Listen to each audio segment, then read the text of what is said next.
ਓੰਕਾਰਾ सतगुरु ते प्रसाद सच होए। वाहिगुरु जी की फतेह है, विघ्न विनाशन सोए। श्री वाहिगुरु जी की फतेह है, विघ्न विनाशन सोए। मंत्र पाठ कर बलि सुदय कै, शक्त चलाई मन रिस कह कै। वाहिगुरु जी का खालसा, वाहिगुरु जी की फतेह। गरीब नवाज सतगुरु गुरु ग्रंथ साहिब पातशाह जियां दी पवित्र पावन हजूरी अंदर विराजमान हो रही गुरु की संगत। आप संगतां ने सतगुरां दे दरबार अंदर बैठ के गुरबाणी दे रस भिन्ने कीर्तन शब्द सरवण कीते। गुरु तेग बहादुर महाराज जियां दा इतिहास आपां लड़ीवार सरवण कर रहे हाँ। जिस वेले दिल्ली दे तख्त दे उपर बादशाह अकबर बैठा है तो अकबर बादशाह दे कोल एक राजा है, राजे का नाम है मान सिंह। ये राजपूत राजा है, बड़े बल वाला है। जेड़े नहीं वैरी जिते जाते सन वो भी इन्हें जित जित के बादशाह अकबर दे अगे नवा दिते। अकबर एक दिन मन में सोचन लग पिया भी कल नूं जदों मेरे पुत्र राज ते बैठणगे, जे इस राजे ने बगावत कर दी जिहड़ा इन्ने इलाकिਆਂ नूं जित के मैनू दिंदा पिया, ये मेरे पुत्रां नूं राज नहीं करन देवेगा। इस करके असाम का जिहड़ा इलाका है ना वो जितन वास्ते इस नूं भेजिया, क्योंकि उत्थे मंत्रां दा बहुत ज़्यादा बोलबाला है। लोग मंत्रां नूं उत्थे जाणदे ने। ਜਿਹੜਾ भी उत्थे फौज लैके चढ़ के गया वो जिउंदा वापस नहीं आया। अकबर दे मन की ये सोच सी भी जे ये मर गया ਇਹਦੇ ਵਿੱਚ भी मेरा लाभ है। लाभ ये है भी मेरे पुत्रां दे राह दे विच कल नूं अरोड़ा नहीं बनेगा। ते जे इसने जित प्राप्त कर लई तो मैनू एक राज होर मिल जाएगा, मेरा राज होर वध जाएगा। ये गल सोच के अकबर ने इसनूं फौज दे के असाम दे वल तोरिया। अपनी फौज लैके इसने असाम दे राजे नूं जाके घेरिया। जदों असाम दे राजे नूं पता लगा भी मेरे ते फौज चढ़ के आ गई है, वो अपनी तैयारी करन लगा है। इतिहास आपां कल सरवण कीता सी, राजे किवें आपस विच लड़दे ने, किहड़ा जित नूं प्राप्त हुंदा, सरवण अज करांगे। आओ मन बिरतियां टकाइए, मिल के आखिए सतनाम श्री वाहिगुरु साहिब जी। मंत्र पाठ कर बलि सुदय कै। तो एक दूजे नूं मारन वास्ते जिहड़ा राजा सी ना उत्तों दा असाम दा, उन्हें कई मंत्रां दा पाठ करवाया।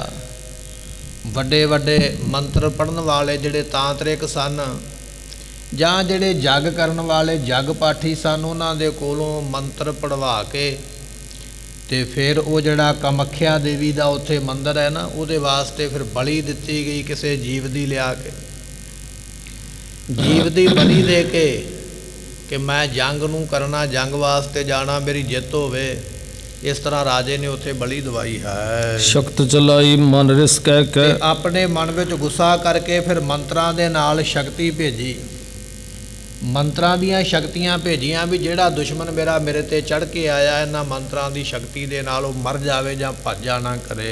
जिस छिन हतन हेत सोई। कहन लगे भी जदों वो शक्ति राजे ने भेजी सी इस मान सिंह नूं मारन वास्ते, जदों वो शक्ति वो करामात वो मंत्रां दा पाठ इहदे ते हमला करन वास्ते आया है। मान सिंह बैठे सोच थाई। ते उस वेले कहन लगे भी ये जिहड़ा मान सिंह है ना पवित्र थां ते बैठा सी, कोई जगह ही इहो जी पवित्र सी, उत्थे बैठा सी।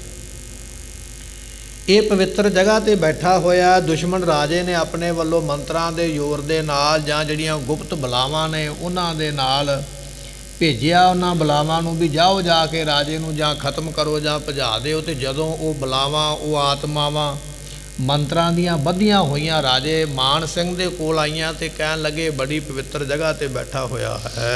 जिस छिन हतन ਹੇਤ ਸੋਈ। ਤੇ ਕਹਿਣ ਲੱਗੇ ਜਦੋਂ ਮਾਰਨ ਵਾਸਤੇ ਆਈ ਹੈ। ਮਾਨ ਸਿੰਘ ਬੈਠਿਓ ਸੁਚ ਥਾਈ। ਤੇ ਮਾਨ ਸਿੰਘ ਰਾਜਾ ਜਿਹੜਾ ਹੈ ਨਾ ਬੜੀ ਚੰਗੀ ਜਗ੍ਹਾ ਤੇ ਬੈਠਾ ਹੈ। ਪਾਠ ਚੰਡਕਾ ਕਰਤ ਕਰਾਵਤ। ਕਿਉਂਕਿ ਇਹ ਵੀ ਚੰਡਕਾ ਜਿਹੜੀ ਚੰਡੀ ਦੀ ਦੇਵੀ ਹੈ ਇਹ ਵੀ ਆਪਣਾ ਪਾਠ ਕਰਵਾ ਰਿਹਾ ਸੀ। ਇਹਨੇ ਵੀ ਪਤਾ ਵੀ ਮੈਂ ਵੀ ਹਮਲਾ ਕਰਨਾ, ਹਮਲਾ ਵੀ ਉਸ ਰਾਜੇ ਤੇ ਕਰਨਾ ਜਿਨ੍ਹਾਂ ਦੇ ਕੋਲ ਬੜੇ ਮੰਤਰ ਨੇ, ਬੜੇ ਜਾਦੂ ਟੂਣੇ ਨੇ।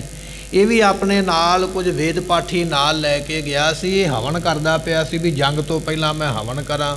ਤੇ ਹਵਨ ਕਰਨ ਵਾਸਤੇ ਇਹ ਚੰਡਕਾ ਦੇਵੀ ਜਿਹੜੀ ਚੰਡੀ ਦੇਵੀ ਹੈ ਉਹਦੇ ਮੰਤਰਾਂ ਨੂੰ ਪੜ੍ਹਦਾ ਪੜਾਉਂਦਾ ਪਿਆ ਹੈ। ਚੌਂ ਦਿਸ ਬ੍ਰਹਮ ਕਵਚ ਕੋ ਗਾਵਤ। ਤੇ ਕਹਿਣ ਲੱਗੇ ਵੀ ਇਸ ਤਰ੍ਹਾਂ 4 ਚਫੇਰੇ ਜਿਹੜਾ ਬ੍ਰਹਮ ਕਵਚ ਹੈ ਨਾ ਉਸ ਨੂੰ ਪੜ੍ਹਨ ਕਰਕੇ ਤੇ ਇਹ ਰੱਖਿਆ ਜਿਸ ਦੀ ਹੋਈ ਹੈ। ਸੋ ਬ੍ਰਹਮ ਕਵਚ ਇੱਕ ਮੰਤਰ ਦਾ ਨਾਮ ਹੈ। ਜਦੋਂ ਮੰਤਰ ਪੜ੍ਹਦੇ ਨੇ ਨਾ ਪੜ੍ਹਨ ਵਾਲੇ ਜਿਨ੍ਹਾਂ ਨੇ ਸਿੱਧ ਕੀਤਾ ਹੁੰਦਾ ਉਹਦੇ ਨਾਲ ਫਿਰ ਰੱਖਿਆ ਹੁੰਦੀ ਹੈ, ਕੋਈ ਬਾਹਰਲੀ ਤਾਕਤ ਨੁਕਸਾਨ ਨਹੀਂ ਪਹੁੰਚਾ ਸਕਦੀ।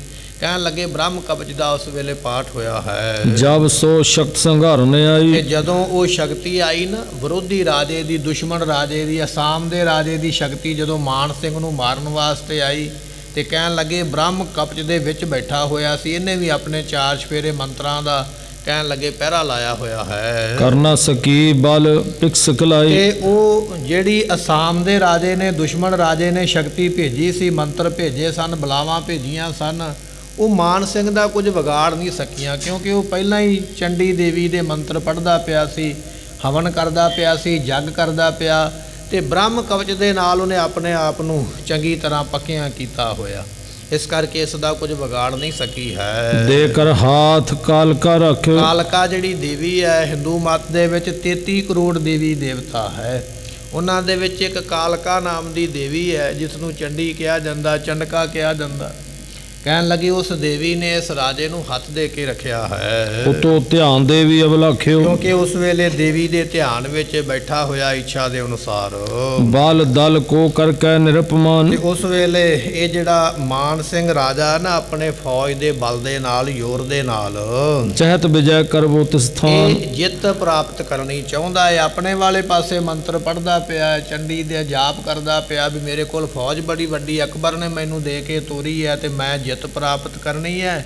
ਇਹ ਆਪਣੀ ਪਕਿਆਈ ਕਰਦਾ ਹੈ। ਜਿਤ ਕਿਤ ਫੈਲ ਪਰਿਬੜ ਅਨੀ। ਤੇ ਇਸ ਦੇ ਕੋਲ ਫੌਜ ਜ਼ਿਆਦਾ ਸੀ ਤੇ ਉਹ ਫੌਜ ਕਈ ਮੀਲਾਂ ਤੱਕ ਜਾਂ ਕਈ ਕਿਲੋਮੀਟਰਾਂ ਤੱਕ ਦੂਰ ਦੂਰ ਇਹਦੀ ਫੌਜ ਖਿਲਰੀ ਹੋਈ ਹੈ। ਤਰਾਸਤ ਦੇਸ਼ ਦੇਖ ਕਰ ਘਨੀ। ਜਿਹੜਾ ਵੀ ਏਡੀ ਵੱਡੀ ਫੌਜ ਵੇਖੇਗਾ ਨਾ ਇੱਕ ਵਾਰੀ ਤੇ ਕੰਬ ਜਾਏਗਾ ਵੇਖ ਕੇ। ਇੰਨੀ ਵੱਡੀ ਫੌਜ ਵੇਖ ਕੇ ਤੇ ਚੰਗੇ ਚੰਗਿਆਂ ਦੇ ਪਸੀਨੇ ਛੁੱਟ ਜਾਂਦੇ ਹਨ। ਨਿਜ ਲੋਕਨ ਭੈ ਜਾਨ ਵਿਸਾਲਾ। ਉਸ ਵੇਲੇ ਜਿਹੜਾ ਰਾਜਾ ਹੈ ਨਾ ਇੱਥੋਂ ਦਾ, ਅਸਾਮ ਦਾ, ਉਹਨੇ ਵੇਖਿਆ ਵੀ ਮੇਰੇ ਲੋਕਾਂ ਵਿੱਚ ਦਹਿਸ਼ਤ ਦਾ ਮਾਹੌਲ ਪੈਦਾ ਹੋ ਗਿਆ, ਡਰ ਦਾ ਮਾਹੌਲ ਪੈਦਾ ਹੋ ਗਿਆ। ਨੌਕਾ ਰਚੀ ਇੱਕ ਮਹਿਪਾਲਾ। ਰਾਜੇ ਨੇ ਇੱਕ ਬੇੜੀ ਤਿਆਰ ਕੀਤੀ ਛਲ ਕਰਨ ਵਾਸਤੇ। ਰਾਜਾ ਛਲ ਕਰਨਾ ਚਾਹੁੰਦਾ ਹੈ ਤੇ ਕਹਿੰਦੇ ਇੱਕ ਬੇੜੀ ਇਹਨੇ ਤਿਆਰ ਕਰਵਾਈ, ਕਿਸ਼ਤੀ ਤਿਆਰ ਕਰਵਾਈ ਹੈ। ਤਿਸ ਪਰ ਪੁਤਲੀ ਰੁਚਰ ਬਣਾਈ। ਤੇ ਉਸ ਬੇੜੀ ਦੇ ਉੱਪਰ ਨਾ ਬੜੀਆਂ ਸੋਹਣੀਆਂ ਪੁਤਲੀਆਂ ਬਣਾ ਕੇ ਉਹਨਾਂ ਨੂੰ ਸੋਹਣੇ ਸੋਹਣੇ ਪੁਤਲੀਆਂ ਨੂੰ ਆਪਾਂ ਕਹਿ ਲਈਏ ਜਿਸ ਤਰ੍ਹਾਂ ਬੁੱਤ ਹੁੰਦੇ ਨੇ ਇਸ ਤਰ੍ਹਾਂ ਦੀਆਂ ਸੋਹਣੀਆਂ ਪੁਤਲੀਆਂ ਬਣਾ ਕੇ ਸੋਹਣੇ ਕੱਪੜੇ ਪਾ ਕੇ ਤੇ ਉਹਦੇ ਵਿੱਚ ਰੱਖ ਦਿੱਤੀਆਂ ਹਨ। ਜਨ ਸਾਚੀ ਤ੍ਰਿਆ ਇਹਾਂ ਬਿਠਾਈ। ਦੂਰੋਂ ਬੈਠਿਆਂ ਜੇ ਕੋਈ ਬੰਦਾ ਦੂਰੋਂ ਵੇਖੇ ਤੇ ਇਸ ਤਰ੍ਹਾਂ ਲੱਗਦਾ ਵੀ ਇਸ ਬੇੜੀ ਵਿੱਚ ਬਿਲਕੁਲ ਔਰਤਾਂ ਬੈਠੀਆਂ ਹੋਈਆਂ, ਇਸਤਰੀਆਂ ਬੈਠੀਆਂ ਹੋਈਆਂ। ਉਹ ਜਿਹੜੀਆਂ ਬਣਾਈਆਂ ਹੋਈਆਂ ਮੂਰਤੀਆਂ ਸਨ ਉਹ ਇੰਨੀਆਂ ਉੱਚੀਆਂ, ਇੰਨੀਆਂ ਵੱਡੀਆਂ, ਇਸ ਤਰ੍ਹਾਂ ਦੇ ਉਹਨਾਂ ਦੇ ਸਰੀਰ ਬਣਾਏ ਗਏ। ਪੁਤਲੀਆਂ ਦੇ ਵੀ ਕੱਪੜੇ ਪਾ ਕੇ ਜਦੋਂ ਕੱਪੜੇ ਪਹਿਨਾਏ ਗਏ ਤੇ ਦੂਰੋਂ ਵੇਖਣ ਵਾਲਿਆਂ ਨੂੰ ਇਸ ਤਰ੍ਹਾਂ ਲੱਗਦਾ ਵੀ ਜਿਵੇਂ ਇਸ ਬੇੜੀ ਵਿੱਚ ਔਰਤਾਂ ਬੈਠੀਆਂ ਹੋਈਆਂ ਹਨ। ਫੂਲ ਕਮਲ ਕੋ ਕਰਿਓ ਬਨਾਵਨ। ਤੇ ਕਹਿਣ ਲੱਗੇ ਵੀ ਬੜਾ ਸੋਹਣਾ ਇੱਕ ਕਮਲ ਦਾ ਫੁੱਲ ਬਣਾਇਆ ਹੈ। ਮਹਾ ਸੁਗੰਧਤ ਸੋ ਮਨ ਭਾਵਨ। ਬੜੀ ਉਹਦੇ ਵਿੱਚੋਂ ਸੁਗੰਧੀ ਆਉਂਦੀ ਹੈ ਜਿਹੜਾ ਵੀ ਸੁੰਘਦਾ ਮਨ ਨੂੰ ਭਾਉਂਦੀ ਹੈ। ਅਭੀ ਮੰਤਰਤ ਕਰ ਸਰਵ ਪ੍ਰਕਾਰ। ਕਹਿਣ ਲੱਗੇ ਵੀ ਇਹ ਸਾਰਾ ਕੁਝ ਮੰਤਰਾਂ ਦੇ ਨਾਲ ਮੰਤਰ ਕੇ ਕੀਤਾ ਰਾਜੇ ਨੇ। ਉਹ ਜਿਹੜੀਆਂ ਪੁਤਲੀਆਂ ਬਿਠਾਈਆਂ ਨਾ ਇਸਤਰੀਆਂ ਦੇ ਕੱਪੜੇ ਪਾ ਕੇ ਉਹਨਾਂ ਉੱਪਰ ਵੀ ਮੰਤਰ ਪੜ੍ਹੇ ਗਏ। ਜਿਹੜਾ ਕਮਲ ਦਾ ਫੁੱਲ ਬਣਾ ਕੇ ਰੱਖਿਆ ਗਿਆ ਉਹਦੇ ਵਿੱਚ ਵੀ ਮੰਤਰਾਂ ਦਾ ਜਾਪ ਕਰਕੇ ਆਪਣੀ ਤਿਆਰੀ ਕੀਤੀ ਹੈ। ਮਾਨ ਸਿੰਘ ਕੋ ਨਾਮ ਉਚਾਰਾ। ਤੇ ਜਦੋਂ ਮੰਤਰ ਪੜ੍ਹੇ ਗਏ ਕਿਹਨੂੰ ਮਾਰਨਾ, ਕਿਹਨੂੰ ਨਾਸ ਕਰਨਾ, ਤੇ ਮਾਨ ਸਿੰਘ ਰਾਜੇ ਨੂੰ ਇਸ ਤਰ੍ਹਾਂ ਉਹਦਾ ਨਾਮ ਲੈ ਲੈ ਕੇ ਮੰਤਰ ਪੜ੍ਹੇ ਹਨ। ਮੰਤਰ ਸ਼ਕਤ ਕਰਨਾ ਉਹ ਚਲਾਈ। ਕਹਿਣ ਲੱਗੇ ਵੀ ਇਸ ਤਰ੍ਹਾਂ ਸ਼ਕਤੀ ਦੇ ਨਾਲ, ਮੰਤਰਾਂ ਦੇ ਜ਼ੋਰ ਦੇ ਨਾਲ ਬੇੜੀ ਨੂੰ ਚਲਾਇਆ, ਕਿਸ਼ਤੀ ਨੂੰ ਚਲਾਇਆ ਪਾਣੀ ਦੇ ਵਿੱਚ।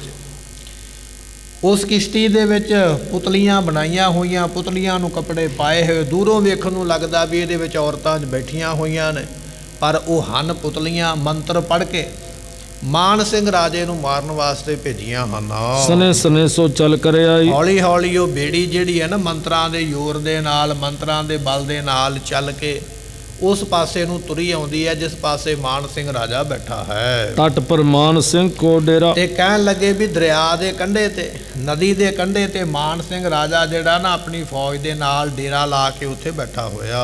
ਅਵਲੋਕਤ ਦਰਿਆਓ ਵਡੇਰਾ। ਤੇ ਵੇਖਦਾ ਪਿਆ ਵੀ ਦਰਿਆ ਬੜਾ ਵੱਡਾ, ਉਹ ਆਪਣੀ ਨੀਤੀ ਪੜ੍ਹਦਾ ਪਿਆ ਵੀ ਏਡਾ ਵੱਡਾ ਦਰਿਆ ਹੈ, ਮੈਂ ਆਪਣੀ ਫੌਜ ਕਿਵੇਂ ਪਾਰ ਕਰਾਂਗਾ, ਫੌਜ ਜਦੋਂ ਪਾਰ ਹੋਵੇਗੀ ਕਿਵੇਂ ਜੰਗ ਹੋਵੇਗੀ। ਉਹ ਤੇ ਆਪਣੀ ਨੀਤੀ ਵਿੱਚ ਲੱਗਾ ਹੋਇਆ ਵੀ ਜੰਗ ਕਿਵੇਂ ਜਿੱਤਣਾ ਹੈ।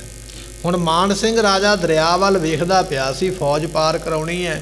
ਇੰਨੇ ਚਿਰ ਨੂੰ ਕੀ ਵੇਖਦਾ ਹੈ, ਕਹਿਣ ਲੱਗੇ ਨਦੀ ਦੇ ਵਿੱਚ ਉਹ ਜਿਹੜੀ ਕਿਸ਼ਤੀ ਹੈ ਨਾ ਜਿਹਦੇ ਵਿੱਚ ਪੁਤਲੀਆਂ ਰੱਖੀਆਂ ਹੋਈਆਂ, ਉਹ ਰਾਜੇ ਦੀ ਨਿਗਾਹ ਪਈ ਹੈ। ਇੱਕ ਦੋ ਦਾਸ ਪਾਸ ਤਿਸ ਕਲ। ਇੱਕ ਦੋ ਇਹਦੇ ਸੇਵਕ ਸਨ ਇਹਦੇ ਕੋਲ, ਇਹਦੇ ਸਿਪਾਹੀ ਕਹਿ ਲਈਏ ਜਾਂ ਇਹਦੇ ਵਜ਼ੀਰ ਕਹਿ ਲਈਏ, ਇਹਦੇ ਨੌਕਰ ਕਹਿ ਲਈਏ, ਉਸ ਵੇਲੇ ਮਾਨ ਸਿੰਘ ਰਾਜੇ ਦੇ ਕੋਲ ਸਨ।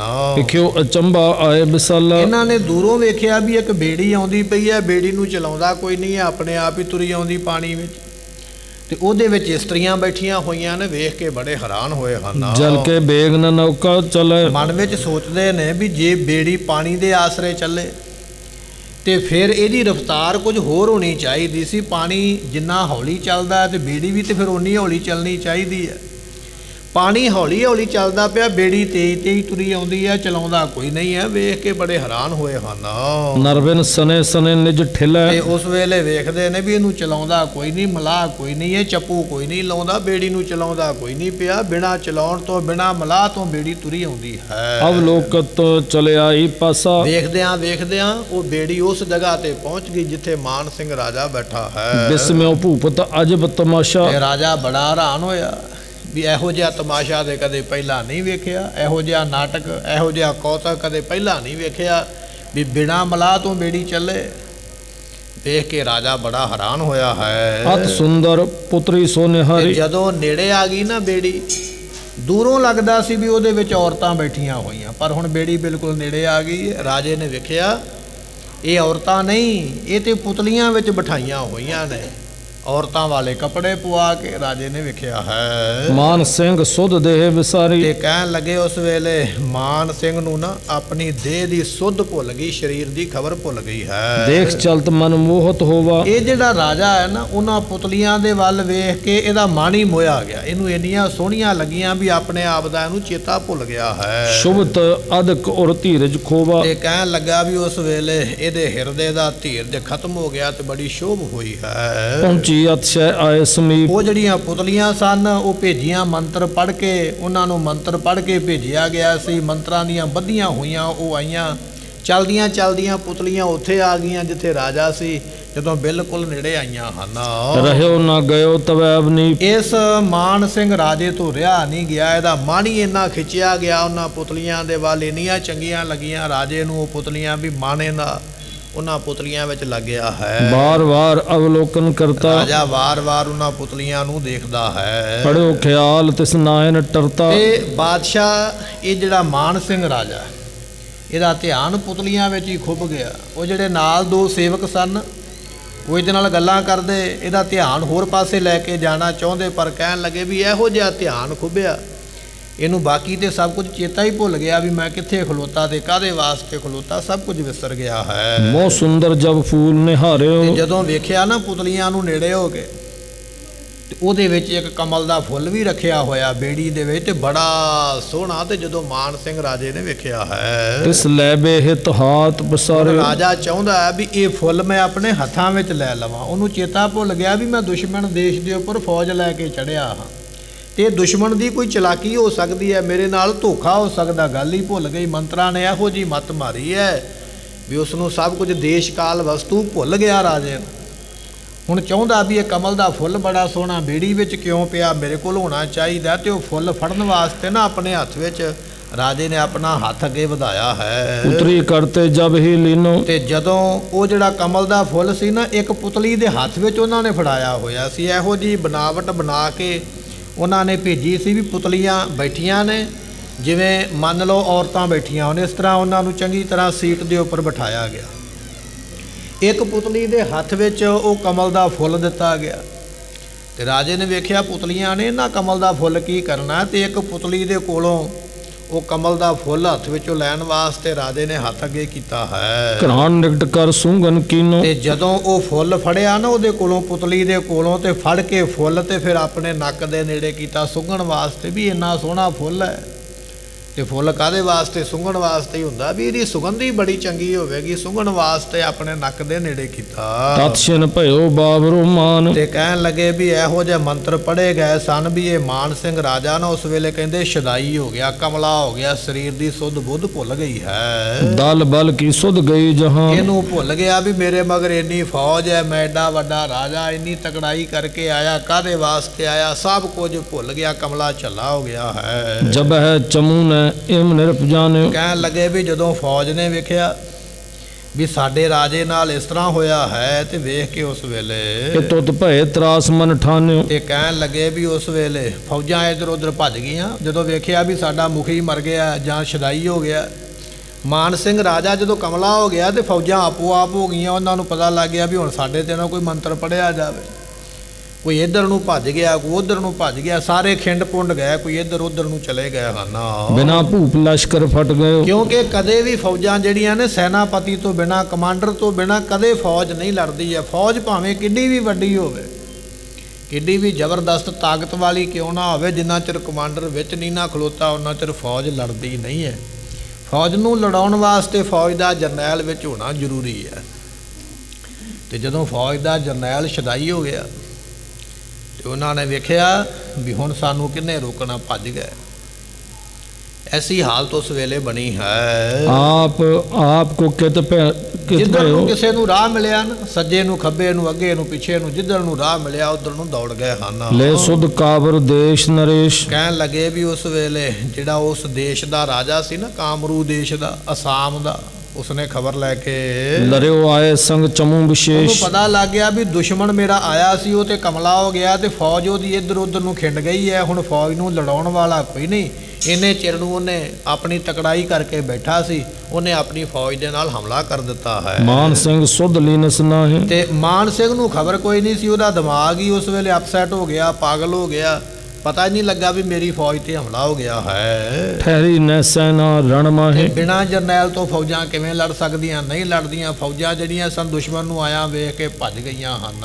ਅੱਗੇ ਦੂਰ ਅੰਤਰੋ ਪਾਏ, ਕਹਿਣ ਲੱਗੇ ਵੀ ਜਿੱਧਰ ਨੂੰ ਕਿਸੇ ਨੂੰ ਰਾਹ ਮਿਲਿਆ ਨਾ, ਹਨੇਰੀ ਹੋ ਗਿਆ, ਦਿਸਿਆ ਨਹੀਂ, ਪਿੱਛੇ ਮੁੜ ਮੁੜ ਕੇ ਵੀ ਨਹੀਂ ਵੇਖਦੇ, ਭੱਜ ਗਏ ਮਿੰਟੋ ਮਿੰਟੀ ਜਾਨ ਬਚਾਉਂਦੇ ਹੋਏ। ਡੇਰਾ ਕਰਿਓ ਤਰਾਸ ਉਪਜਾਏ, ਤੇ ਕਹਿਣ ਲੱਗੇ ਵੀ ਏਡੀ ਦੂਰ ਜਾ ਕੇ ਡੇਰਾ ਕੀਤਾ, ਫੌਜਾਂ ਇੰਨੀ ਦੂਰ ਜਾ ਕੇ ਰੁਕੀਆਂ। ਹੁਣ ਪਤਾ ਲੱਗ ਗਿਆ ਵੀ ਹੁਣ ਇੱਥੇ ਅਸੀਂ ਸੁਰੱਖਿਅਤ ਤਾਂ, ਇੱਥੇ ਮਗਰ ਨਹੀਂ ਆਉਣਗੇ। ਦੂਰ ਜਾ ਕੇ ਛੱਡ ਕੇ ਇਲਾਕਾ ਜਾ ਕੇ ਡੇਰਾ ਕਰਦੇ ਹਨ। ਕਿ ਤੱਕ ਦਿਵਸ ਮੈਂ ਤੇ ਸ਼ਹੀਦ ਦੇਸ਼, ਕਹਿਣ ਲੱਗੇ ਵੀ ਕਿੰਨੇ ਕੁ ਦਿਨਾਂ ਪਿਛੋਂ ਉਸ ਦੇਸ਼ ਦੇ ਵਿੱਚ ਮਾਨ ਸਿੰਘ ਭਾ ਮ੍ਰਿਤਕ ਨਰੇਸ਼, ਤੇ ਮਾਨ ਸਿੰਘ ਰਾਜਾ ਉੱਥੇ ਮਰ ਗਿਆ, ਜਿਹਨੇ ਕਈ ਦੇਸ਼ ਜਿੱਤੇ ਸਨ ਨਾ, ਕਈ ਜੰਗਾਂ ਜਿੱਤੀਆਂ। ਤੇ ਅਕਬਰ ਚਾਹੁੰਦਾ ਸੀ ਵੀ ਦੋਹਾਂ ਹੱਥਾਂ ਵਿੱਚ ਲੱਡੂ ਨੇ, ਜੇ ਤੇ ਇਹ ਮਾਨ ਸਿੰਘ ਰਾਜਾ ਜਿੱਤ ਗਿਆ ਮੈਨੂੰ ਇੱਕ ਨਵਾਂ ਰਾਜ ਮਿਲ ਜਾਏਗਾ, ਤੇ ਜੇ ਇਹ ਮਰ ਗਿਆ ਕੱਲ ਨੂੰ ਮੇਰੇ ਪੁੱਤਰਾਂ ਦੇ ਰਾਹ ਅੱਗੇ ਰੋੜਾ ਨਹੀਂ ਬਣੇਗਾ, ਰੁਕਾਵਟ ਨਹੀਂ ਬਣੇਗਾ। ਇਸ ਕਰਕੇ ਉਹਨੇ ਭੇਜਿਆ ਸੀ। ਅਕਬਰ ਇਸ ਵਿੱਚ ਕਾਮਯਾਬ ਹੋ ਗਿਆ। ਕਹਿਣ ਲੱਗੇ ਮਾਨ ਸਿੰਘ ਰਾਜਾ ਉੱਥੇ ਸ਼ੁਦਾਈ ਹੋ ਕੇ ਮਰ ਗਿਆ ਹੈ। ਤਬ ਲਸ਼ਕਰ ਘਰ ਕੋ ਮੁਰਿਆ, ਤੇ ਜਦੋਂ ਰਾਜਾ ਮਰ ਗਿਆ, ਉਹ ਜਿਹੜੀ ਫੌਜ ਗਈ ਸੀ ਜਿੱਤਣ ਵਾਸਤੇ ਅਕਬਰ ਦੀ, ਉਹ ਸਾਰੀ ਵਾਪਸ ਦਿੱਲੀ ਨੂੰ ਆ ਗਈ ਹੈ। ਬਲ ਮੰਤਰਨ ਕੋ ਸਭਨ ਸੁਨਾਏ, ਤੇ ਉਹਨਾਂ ਫੌਜਾਂ ਨੇ ਆ ਕੇ ਰੌਲਾ ਪਾ ਦਿੱਤਾ, ਦੱਸ ਦਿੱਤਾ। ਹੁਣ ਉਹ ਜਿਹੜੇ ਸਿਪਾਹੀ ਸਨ ਸਾਰੇ ਦੇਸ਼ ਦੇ ਵਿੱਚੋਂ ਸਨ, ਜਿਹੜੇ ਜਿਹੜੇ ਇਲਾਕੇ ਦੇ ਸਿਪਾਹੀ ਸਨ, ਉਹਨਾਂ ਨੇ ਆ ਕੇ ਦੱਸ ਦਿੱਤਾ ਵੀ ਉੱਥੇ ਅਸੀਂ ਗਏ ਸੀ ਲੜਨ ਵਾਸਤੇ, ਉੱਥੇ ਸਾਡੇ ਨਾਲ ਆਹ ਗੱਲ ਬਣੀ ਹੈ। ਅੱਜ ਵੀ ਜਿਹੜੇ ਫੌਜੀ ਰਿਟਾਇਰ ਹੋ ਜਾਂਦੇ ਤੇ ਉਹ ਫੌਜ ਦੀਆਂ ਗੱਲਾਂ ਸੁਣਾਉਂਦੇ ਰਹਿੰਦੇ, ਮੈਂ ਉੱਥੇ ਗਿਆ, ਮੈਂ ਆਹ ਕੀਤਾ, ਮੈਂ ਉਹ ਕੀਤਾ, ਆਪਣੀਆਂ ਜੰਗਾਂ ਦੇ ਕਾਰਨਾਮੇ ਸੁਣਾਉਂਦੇ ਨੇ। ਜੰਗ ਭਾਵੇਂ ਨਾ ਲੜਿਆ ਹੋਵੇ, ਦੂਜੇ ਕੋਲੋਂ ਸੁਣ ਕੇ ਹੀ ਭਾਵੇਂ ਸੁਣਾਉਂਦਾ ਹੋਵੇ, ਪਰ ਆਪਣੀ ਬਹਾਦਰੀ ਦਾ ਚਰਚਾ ਕਰਦਾ ਜ਼ਰੂਰ ਹੈ। ਕਹਿਣ ਲੱਗੇ ਉਹ ਜਿਹੜੇ ਸਿਪਾਹੀ ਘਰੇ ਆਏ ਨੇ, ਉਹਨਾਂ ਨੇ ਸਾਰਿਆਂ ਥਾਵਾਂ 'ਤੇ ਰੌਲਾ ਪਾ ਦਿੱਤਾ ਵੀ ਅਸੀਂ ਇਸ ਤਰ੍ਹਾਂ ਗਏ ਸੀ ਮਾਨ ਸਿੰਘ ਰਾਜੇ ਦੇ ਨਾਲ, ਉੱਥੇ ਸਾਡੇ ਤੇ ਆਹ ਗੱਲਬਾਤ ਬਣੀ ਹੈ, ਮਾਨ ਸਿੰਘ ਸ਼ਦਾਈ ਹੋ ਗਿਆ ਤੇ ਮਰ ਗਿਆ। ਇਸ ਗੱਲ ਦੀ ਦਹਿਸ਼ਤ ਫੈਲ ਗਈ ਪੂਰੇ ਹਿੰਦੁਸਤਾਨ ਦੇ ਵਿੱਚ। ਡਰ ਤੇ ਪਹਿਲਾਂ ਹੀ ਸੀ ਵੀ ਉੱਥੇ ਮੰਤਰਾਂ ਦਾ ਜ਼ੋਰ ਹੈ, ਪਰ ਹੁਣ ਲੋਕਾਂ ਦੇ ਕੋਲ ਉਦਾਹਰਨ ਆ ਗਈ ਜਿਉਂਦੀ ਜਾਗਦੀ। ਹੁਣ ਹੋਰ ਡਰ ਪੈਦਾ ਹੋ ਗਿਆ ਹੈ। ਦੇਸ਼ ਕਾਬਰੂ ਰਹਿਓ ਮਵਾਸੀ, ਇਸ ਕਰਕੇ ਉਹ ਜਿਹੜਾ ਕਾਬਰੂ ਦੇਸ਼ ਸੀ ਨਾ, ਅਸਾਮ, ਉਹ ਕਦੇ ਕਿਸੇ ਤੋਂ ਜਿੱਤਿਆ ਨਹੀਂ ਗਿਆ ਹੈ। ਔਰ ਅਕਬਰ ਕੇ ਚਿੰਤ ਪ੍ਰਕਾਸ਼ੀ, ਚਿੰਤਾ ਉਸ ਵੇਲੇ ਪੈਦਾ ਹੋ ਗਈ ਅਕਬਰ ਦੇ ਮਨ ਵਿੱਚ ਵੀ ਐਡਾ ਵੱਡਾ ਰਾਜਾ ਵੀ ਮਰਵਾਇਆ ਤੇ ਗੱਲ ਵੀ ਬਣੀ ਨਹੀਂ ਹੈ। ਉਹਨ ਨੰਗੀ ਸ਼ਮਸ਼ੇਰ ਧਰੀ ਹੈ। ਫਿਰ ਕਹਿਣ ਲੱਗੇ ਵੀ ਬਾਦਸ਼ਾਹ ਨੇ ਦੂਜੀ ਵਾਰੀ ਨਾ ਫਿਰ ਨੰਗੀ ਤਲਵਾਰ ਕੱਢ ਕੇ ਆਪਣੇ ਉਸ ਵੇਲੇ ਕਚਹਿਰੀ ਦੇ ਵਿੱਚ ਰੱਖੀ ਹੈ। ਭੈ ਕਰ ਕਿਨਹੂ ਨ ਗ੍ਰਹਿਣ ਕਰੀ ਹੈ। ਰਾਜੇ ਨੇ ਆਖਿਆ ਕੋਈ ਹੈ ਇਹੋ ਜਿਹਾ ਸੂਰਮਾ, ਜਿੰਨੀ ਫੌਜ ਚਾਹੋਗੇ ਮੈਂ ਦਿਆਂਗਾ, ਜਿੰਨਾ ਧਨ ਚਾਹੋਗੇ ਮੈਂ ਦਿਆਂਗਾ, ਕੋਈ ਹੈ ਜਿਹੜਾ ਸ਼ਾਮ ਨੂੰ ਜਾ ਕੇ ਜਿੱਤੇ? ਕਹਿਣ ਲੱਗੇ ਹੁਣ ਸੂਰਮਿਆਂ ਦੇ ਮਨ ਵਿੱਚ ਡਰ ਹੀ ਇੰਨਾ ਪੈਦਾ ਹੋ ਗਿਆ, ਕਿਹੜਾ ਹੈ ਜਿਹੜਾ ਉੱਠ ਕੇ ਹੁਣ ਤਲਵਾਰ ਚੁੱਕੇ, ਕਿਰਪਾਨ ਚੁੱਕੇ ਤੇ ਬਾਦਸ਼ਾਹ ਨੂੰ ਭਰੋਸਾ ਦੇਵੇ ਵੀ ਮੈਂ ਜਾਂਦਾ। ਸਾਰਿਆਂ ਨੇ ਨੀਵੀਆਂ ਪਾ ਲਈਆਂ, ਕਿਸੇ ਨੇ ਧੌਣ ਨਹੀਂ ਤਾਂ ਚੁੱਕੀ ਵੀ ਅਸੀਂ ਕਿਉਂ ਜਾਈਏ, ਕਿਉਂ ਮਰੀਏ ਜਾ ਕੇ ਉੱਥੇ, ਐਡਾ ਵੱਡਾ ਰਾਜਾ ਮਾਨ ਸਿੰਘ ਮਰ ਗਿਆ, ਅਸੀਂ ਕਿਵੇਂ ਬਚਾਂਗੇ? ਕਹਿਣ ਲੱਗੇ ਕਿਸੇ ਨੇ ਚੁੱਕੀ ਨਹੀਂ ਹੈ। ਧਰੀ ਰਹੀ ਸ਼ਮਸ਼ੇਰ ਵਿਸਾਲ, ਉਹ ਜਿਹੜੀ ਤਲਵਾਰ ਹੈ ਨਾ ਰੱਖੀ ਹੋਈ ਬਾਦਸ਼ਾਹ ਅਕਬਰ ਦੇ ਵੱਲੋਂ ਉੱਥੇ ਹੀ ਪਈ ਰਹੀ, ਕਿਸੇ ਦੀ ਹਿੰਮਤ ਨਹੀਂ ਪਈ ਵੀ ਮੈਂ ਚੁੱਕ ਕੇ ਆਖਾਂ ਵੀ ਮੈਂ ਜਾਂਦਾ ਜਿੱਤਣ ਵਾਸਤੇ। ਇਸ ਪਛਾਤ ਬਿਤਿਓ ਚਿਰਕਾਲ, ਇਸ ਤਰ੍ਹਾਂ ਕਹਿੰਦੇ ਲੰਮਾ ਸਮਾਂ ਲੰਘਿਆ ਹੈ। ਅਕਬਰ ਮਰਿਓ ਕਰਤ ਹੀ ਆਸਾ, ਅਕਬਰ ਸੋਚਦਾ ਹੀ ਰਿਹਾ ਕਦੋਂ ਸ਼ਾਮ ਨੂੰ ਜਿੱਤਾਂਗਾ। ਸੋਚਦਿਆਂ ਅਕਬਰ ਹੁਣੀ ਦੁਨੀਆ ਤੋਂ ਚਲੇ ਗਏ, ਮਰ ਗਿਆ ਅਕਬਰ, ਪਰ ਉਹਦਾ ਫੁਰਨਾ ਹੀ ਰਹਿ ਗਿਆ, ਸ਼ਾਮ ਨੂੰ ਜਿੱਤ ਨਹੀਂ ਸਕਿਆ ਹੈ। ਜਹਾਂਗੀਰ ਸੁਤ ਕੀਨ ਪ੍ਰਕਾਸ਼ਾ, ਹੁਣ ਅਕਬਰ ਦਾ ਪੁੱਤਰ ਕੌਣ ਹੈ? ਜਹਾਂਗੀਰ ਬਾਦਸ਼ਾਹ, ਫਿਰ ਉਹ ਤਖਤ ਤੇ ਬੈਠਾ ਹੈ। ਤਬ ਭੀ ਕਿਨਹੂ ਨਹੀਂ ਉਠਾਈ, ਉਹਨੇ ਵੀ ਯਤਨ ਕੀਤਾ ਵੀ ਕਿਸੇ ਸੂਰਮੇ ਨੂੰ ਮੈਂ ਕਹਾਂ ਵੀ ਜਾਓ ਜਾ ਕੇ ਸ਼ਾਮ ਨੂੰ ਜਿੱਤ ਕੇ ਆਓ। ਯਤਨ ਤੇ ਜਹਾਂਗੀਰ ਵੀ ਕਰਦਾ ਰਿਹਾ, ਪਰ ਕਿਸੇ ਵਿੱਚ ਇੰਨੀ ਹਿੰਮਤ ਨਹੀਂ ਪਈ ਵੀ ਉਹ ਰਾਜੇ ਨੂੰ ਇਹ ਭਰੋਸਾ ਦੇਵੇ ਵੀ ਮੈਂ ਜਾਂਦਾ ਜਿੱਤਣ ਵਾਸਤੇ। ਕਿਸੇ ਨੇ ਵੀ ਉਹ ਤਲਵਾਰ ਚੁੱਕੀ ਨਹੀਂ ਹੈ। ਮੰਤਰਨ ਤਰਾਸ ਧਰਤ ਅਧਕਾਈ, ਕਿਉਂਕਿ ਡਰਪੋਕ ਲੋਕ ਜਿਹੜੇ ਮੰਤਰਾਂ ਤੋਂ ਡਰਦੇ ਹੋਏ ਹਿੰਮਤ ਨਹੀਂ ਕਰਦੇ ਵੀ ਅਸੀਂ ਉੱਥੇ ਚੱਲ ਕੇ ਜਾਣਾ ਕਰੀਏ। ਸੋ ਵੀ ਪਹੁੰਚਿਓ ਜਮ ਕਰ ਜਾਏ। ਕਹਿਣ ਲੱਗੇ ਵੀ ਜਹਾਂਗੀਰ ਨੇ ਰਾਜ ਕੀਤਾ, ਰਾਜ ਕਰਦਿਆਂ ਉਮਰਾਂ ਇਹਦੀ ਵੀ ਲੰਘ ਗਈ, ਇਹ ਵੀ ਮਰ ਖੱਪ ਕੇ ਦੁਨੀਆ ਤੋਂ ਚਲੇ ਗਿਆ ਹੈ। ਸ਼ਾਹਜਹਾਂ ਭਾ ਤੁਰਕਨ ਰਾਏ, ਹੁਣ ਜਹਾਂਗੀਰ ਦਾ ਪੁੱਤਰ ਸੀ ਸ਼ਾਹਜਹਾਨ ਬਾਦਸ਼ਾਹ, ਜਿਹੜਾ ਗੁਰੂ ਹਰਗੋਬਿੰਦ ਪਾਤਸ਼ਾਹ ਦੇ ਨਾਲ ਵੀ ਜੰਗ ਕਰਦਾ ਰਿਹਾ। ਤੇ ਫਿਰ ਕਹਿਣ ਲੱਗੇ ਸ਼ਾਹਜਹਾਨ ਤਖਤ ਦੇ ਉੱਪਰ ਬੈਠਾ ਹੈ, ਇਹ ਵੀ ਚਹਿਤ ਰਹਿਓ ਸਦਾਈ, ਇਹ ਵੀ ਚਾਹੁੰਦਾ ਰਿਹਾ। ਇਹਦੇ ਮਨ ਵਿੱਚ ਵੀ ਇਹ ਗੱਲ ਸੀ ਵੀ ਮੇਰੇ ਦਾਦੇ ਤੋਂ ਜਿਹੜਾ ਇਲਾਕਾ ਨਹੀਂ ਜਿੱਤਿਆ ਗਿਆ ਮੈਂ ਜਿੱਤਾਂ, ਜਿਹੜਾ ਮੇਰੇ ਬਾਪ ਜਹਾਂਗੀਰ ਤੋਂ ਨਹੀਂ ਜਿੱਤਿਆ ਗਿਆ ਮੈਂ ਜਿੱਤਾਂ। ਯਤਨ ਤੇ ਸ਼ਾਹਜਹਾਨ ਨੇ ਵੀ ਬੜੇ ਕੀਤੇ, ਪਰ ਕਹਿਣ ਲੱਗੇ ਕਾਮਯਾਬ ਕੋਈ ਨਹੀਂ ਹੋਇਆ। ਨਹਿ ਕਿਨਹੂ ਸ਼ਮਸ਼ੇਰ ਉਠਾਈ, ਉਹ ਤਲਵਾਰ ਕਿਸੇ ਨੇ ਚੁੱਕੀ ਨਹੀਂ, ਕਿਸੇ ਦੀ ਹਿੰਮਤ ਨਹੀਂ ਪਈ ਕਿ ਤਲਵਾਰ ਚੁੱਕ ਕੇ ਭਰੀ ਹੋਈ ਕਚਹਿਰੀ ਵਿੱਚੋਂ ਤੇ ਛਾਤੀ ਤੇ ਹੱਥ ਮਾਰ ਕੇ ਆਖੇ ਵੀ ਬਾਦਸ਼ਾਹ ਮੈਂ ਜਾਂਦਾ ਜਿੱਤਣ ਵਾਸਤੇ। ਸ਼ਾਹਜਹਾਨ ਕੋਲ ਸੂਰਮੇ ਤੇ ਬੜੇ ਵੱਡੇ ਸਨ, ਪਰ ਇੰਨੀ ਹਿੰਮਤ ਵਾਲਾ ਕੋਈ ਨਹੀਂ ਵੀ ਜਿਹੜਾ ਸ਼ਾਮ ਨੂੰ ਜਿੱਤੇ, ਕਿਸੇ ਨੇ ਨਹੀਂ ਚੁੱਕੀ ਹੈ। ਹੁਣ ਅਵਰੰਗ ਹੋਏ ਪਤਸ਼ਾਹ, ਤੇ ਫਿਰ ਸਮਾਂ ਅੱਗੇ ਲੰਘਿਆ। ਔਰੰਗਜ਼ੇਬ ਬਾਦਸ਼ਾਹ ਨੇ ਆਪਣੇ ਪਿਤਾ ਸ਼ਾਹਜਹਾਨ ਨੂੰ ਚੁੱਕ ਕੇ ਜੇਲ੍ਹ ਵਿੱਚ ਸੁੱਟਿਆ ਤੇ ਆਪ ਤਖਤ ਤੇ ਬੈਠਾ। ਆਪਣੇ ਭਰਾਵਾਂ ਨੂੰ ਮਰਾਇਆ, ਆਪਣੀ ਭੈਣ ਨੂੰ ਮਾਰਿਆ, ਕਤਲੋ ਗਾਰਤ ਆਪਣੇ ਘਰ ਵਿੱਚ ਕਰਕੇ ਪਿਤਾ ਨੂੰ ਤੜਫਾ ਕੇ ਮਾਰ ਕੇ ਤੇ ਤਖਤ ਦਾ ਮਾਲਕ ਬਣ ਗਿਆ। ਜਦੋਂ ਔਰੰਗਜ਼ੇਬ ਬਾਦਸ਼ਾਹ ਤਖਤ ਦੇ ਉੱਪਰ ਬੈਠਾ ਹੈ, ਇਹ ਵੀ ਕਰਤ ਰਹਿਓ ਚਿਤ ਚਾਹੂ, ਇਹਨੂੰ ਵੀ ਹੁਣ ਮਨ ਵਿੱਚ ਇੱਛਾ ਜਾਗ ਪਈ ਵੀ ਜਿਹੜਾ ਕੰਮ ਮੇਰਾ ਪੜਦਾਦਾ ਦਾਦਾ ਜਾਂ ਮੇਰਾ ਬਾਪ ਨਹੀਂ ਕਰ ਸਕੇ ਉਹ ਮੈਂ ਕਰਾਂ। ਨਾਲੇ ਹੈ ਬੜਾ ਇਹ ਹਠੀ ਸੀ, ਬੜਾ ਜਿੱਦੀ ਬਾਦਸ਼ਾਹ। ਤੇ ਕਹਿਣ ਲੱਗੇ ਹੁਣ ਔਰੰਗਜ਼ੇਬ ਬਾਦਸ਼ਾਹ ਨਾ ਯਤਨ ਕਰਨ ਲੱਗਾ ਵੀ ਮਵੀਂ ਕੋਈ ਇਹੋ ਜਿਹਾ ਬੰਦਾ ਲੱਭ ਕੇ ਲਿਆਵਾਂ ਜਿਹੜਾ ਉਸ ਇਲਾਕੇ ਨੂੰ ਜਿੱਤਣਾ ਕਰੇ। ਦੋਹਰਾ ਭਇਓ ਨੁਰੰਗਾ ਸ਼ਾਹ ਜਬ ਜੀਤੇ ਦੇਸ਼ ਅਸ਼ੇਸ਼, ਔਰੰਗਜ਼ੇਬ ਬੜਾ ਜ਼ੁਲਮੀ ਬਾਦਸ਼ਾਹ ਸੀਗਾ, ਬੜਾ ਜ਼ੁਲਮ ਕਰਦਾ ਸੀ, ਕਿਸੇ ਦੀ ਫਰਿਆਦ ਨਹੀਂ ਸੁਣਦਾ ਤੇ ਪੱਥਰ ਦਿਲ ਇਨਸਾਨ ਹੈ। ਬੜੇ ਨੇ ਅਤਿਆਚਾਰ ਕੀਤੇ, ਇਹਦੇ ਅਤਿਆਚਾਰਾਂ ਤੋਂ ਡਰਦਿਆਂ ਕਈ ਦੇਸ਼ ਬਿਨਾਂ ਲੜਨ ਤੋਂ ਇਹਦੇ ਹੁਕਮ ਮੰਨਣ ਲੱਗ ਪਏ ਵੀ ਕੱਲ ਨੂੰ ਲੜਾਂਗੇ ਤੇ ਫਿਰ ਇਹਨੇ ਜਿਉਂਦੇ ਕੋਈ ਨਹੀਂ ਛੱਡਣਾ, ਅੱਜ ਹੀ ਇਹਦਾ ਹੁਕਮ ਮੰਨ ਲਈਏ ਤੇ ਬਚ ਜਾਵਾਂਗੇ। ਇਸ ਔਰੰਗਜ਼ੇਬ ਨੇ ਕਈ ਦੇਸ਼ 'ਚ ਕਹਿੰਦੇ ਆਪਣੇ ਪਿਤਾ ਤੋਂ ਦਾਦੇ ਤੋਂ ਮਗਰੋਂ ਲੜ ਕੇ ਜਿੱਤੇ ਹਨ। ਲਸ਼ਕਰ ਕਰਿਓ ਵਿਸਾਲ ਜਿਨ ਦੇ ਕਰ ਤਰਾਸ਼ ਵਿਸ਼ੇਸ਼, ਇਹਨੇ ਬਹੁਤ ਵੱਡੀ ਫੌਜ ਜਿਹੜੀ ਹੈ ਨਾ ਉਹ ਪੈਦਾ ਕੀਤੀ ਹੈ, ਬੜੀ ਵੱਡੀ ਫੌਜ ਦਾ ਇਹ ਮਾਲਕ ਬਣਿਆ ਹੈ। ਚੌਪਈ ਵਹਿ ਸ਼ਮਸ਼ੇਰ ਕਚਹਿਰੀ ਮਾਹੂ, ਪਰ ਉਹ ਜਿਹੜੀ ਤਲਵਾਰ ਅਕਬਰ ਨੇ ਰੱਖੀ ਸੀ ਨਾ ਕਚਹਿਰੀ ਦੇ ਵਿੱਚ ਵੀ ਕੋਈ ਚੁੱਕ ਕੇ ਲਿਆਵੇ ਤੇ ਆਸਾਮ ਨੂੰ ਜਿੱਤੇ, ਨਾ ਕਿਸੇ ਨੇ ਚੁੱਕੀ, ਉੱਥੇ ਹੀ ਪਈ ਰਹੀ। ਜਹਾਂਗੀਰ ਬਾਦਸ਼ਾਹ ਬਣਿਆ ਉਦੋਂ ਵੀ ਕਿਸੇ ਦੀ ਹਿੰਮਤ ਨਹੀਂ ਬਣੀ ਵੀ ਮੈਂ ਆਸਾਮ ਨੂੰ ਜਿੱਤਾਂ। ਉਦੋਂ ਮਗਰੋਂ ਸ਼ਾਹਜਹਾਨ ਬੈਠਾ ਤਖਤ ਦੇ ਉੱਪਰ, ਕਈ ਸਾਲ ਲੰਘ ਗਏ, ਮੰਨ ਲਓ ਕਿ ਇੱਕ ਸਦੀ ਲੰਘ ਗਈ ਯਤਨ ਕਰਦਿਆਂ, ਪਰ ਕਿਸੇ ਦੀ ਹਿੰਮਤ ਨਹੀਂ ਵੀ ਉਧਰ ਨੂੰ ਚੜ੍ਹ ਕੇ ਜਾਵੇ। ਕਹਿਣ ਲੱਗੇ ਜਦੋਂ ਔਰੰਗਜ਼ੇਬ ਬੈਠਾ ਨਾ ਤਖਤ ਦੇ ਉੱਪਰ ਤੇ ਉਹ ਤਲਵਾਰ ਉਸੇ ਤਰ੍ਹਾਂ ਹੀ ਕਚਹਿਰੀ ਵਿੱਚ ਪਈ ਹੋਈ, ਚੁੱਕੀ ਨਹੀਂ ਕਿਸੇ ਨੇ। ਕਹਿਣ ਲੱਗੇ ਫਿਰ ਧਰੀ ਰਹਿ ਕੋ ਗਹਿ ਨ ਤਾਹੂ। ਉੱਥੇ ਪਈ ਰਹਿੰਦੀ ਹੈ, ਕੋਈ ਚੁੱਕ ਨਹੀਂ ਸਕਦਾ ਹੈ। ਮਾਨ ਸਿੰਘ ਕੋ ਨਾਤੀ ਭਇਓ। ਇਹ ਜਿਹੜਾ ਮਾਨ ਸਿੰਘ ਰਾਜਾ ਮਰਿਆ ਸੀ ਨਾ, ਸ਼ਦਾਈ ਹੋ ਗਏ, ਤੇ ਨਾਤੀ ਕਹਿੰਦੇ ਨੇ ਪੋਤਰੇ ਨੂੰ, ਪੀੜ੍ਹੀ ਦਰ ਪੀੜ੍ਹੀ ਇਹਦਾ ਪੋਤਰਾ ਵੀ ਅੱਗੇ ਫੌਜਾਂ ਦਾ ਜਰਨੈਲ ਬਣਿਆ ਹੈ। ਵੱਡ ਮਰਾਤਬਾ ਜਿਸ ਕੋ ਦਇਓ। ਇਹਨੂੰ ਬੜਾ ਵੱਡਾ ਅਹੁਦਾ ਮਿਲਿਆ ਹੋਇਆ ਸੀ, ਬੜੀ ਵੱਡੀ ਇਸ ਨੂੰ ਰਿਆਸਤ ਦਾ ਰਾਜ ਉਸ ਵੇਲੇ ਬਾਦਸ਼ਾਹ ਨੇ ਦਿੱਤਾ ਹੈ। ਦੇਸ਼ ਵਿਸਾਲੈ ਦਰਬ ਤੇ ਵਿਸਾਲ। ਬਹੁਤ ਵੱਡਾ ਦੇਸ਼ ਹੈ ਤੇ ਬੜੀ ਵੱਡੀ ਧਨ ਦੀ ਕਮਾਈ ਇਸ ਮਾਨ ਸਿੰਘ ਰਾਜੇ ਦੇ ਪੋਤਰੇ ਨੂੰ ਹੁੰਦੀ ਹੈ। ਲਸ਼ਕਰ ਬੜੋ ਚੜ੍ਹੈ ਤਿਸ ਨਾਲ। ਬੜੀ ਵੱਡੀ ਫੌਜ ਕਹਿਣ ਲੱਗੇ ਉਸ ਵੇਲੇ ਇਹਦੇ ਨਾਲ ਚੜ੍ਹਦੀ ਹੈ। ਚਹਿ ਤੁਨ ਰੰਗਾ ਤਿਸੈ ਚੜ੍ਹਾਇਓ। ਤੇ ਔਰੰਗਜ਼ੇਬ ਚਾਹੁੰਦਾ ਹੈ ਵੀ ਮੈਂ ਇਸ ਨੂੰ ਉੱਥੇ ਚੜਾਵਾਂ, ਉੱਥੇ ਭੇਜਣਾ ਕਰਾਂ, ਵੀ ਇਹਦੇ ਦਾਦੇ ਨੂੰ ਉੱਥੇ ਉਹਨਾਂ ਨੇ ਮਾਰਿਆ ਹੈ। ਇਹਦੇ ਮਨ ਵਿੱਚ ਵੀ ਗੁੱਸਾ ਹੈ, ਇਸ ਕਰਕੇ ਹੁਣ ਬਾਦਸ਼ਾਹ ਚਾਹੁੰਦਾ ਹੈ ਕਿ ਮੈਂ ਇਸ ਰਾਜੇ ਨੂੰ ਉੱਥੇ ਚੜਾਵਾਂ, ਉੱਥੇ ਭੇਜਣਾ ਕਰਾਂ। ਸਾਦਰ ਦਲ ਬਲ ਦੇਤ ਵਢਾਇਓ। ਤੇ ਉਸ ਵੇਲੇ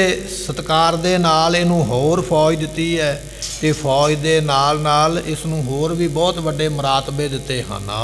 ਦਾਵ ਘਾਵ ਸੋ ਕਰ ਵਡਿਆਈ। ਤੇ ਇਸ ਨੂੰ ਆਪਣੀ ਚਲਾਕੀ ਦੇ ਨਾਲ ਜਦੋਂ ਇਹਨੇ ਬਾਦਸ਼ਾਹ ਦੀ ਕਚਹਿਰੀ ਵਿੱਚ ਆਉਣਾ, ਇਹਨੂੰ ਫੂਕ ਛਕਾਉਣੀ ਚੰਗੀ ਤਰ੍ਹਾਂ ਵੀ ਤੇਰੇ ਵਰਗਾ ਸੂਰਮਾ ਕੋਈ ਨਹੀਂ, ਤੇਰੇ ਵਰਗਾ ਸਿਆਣਾ ਕੋਈ ਨਹੀਂ, ਤੇਰੇ ਵਰਗਾ ਚੰਗਾ ਕੋਈ ਨਹੀਂ।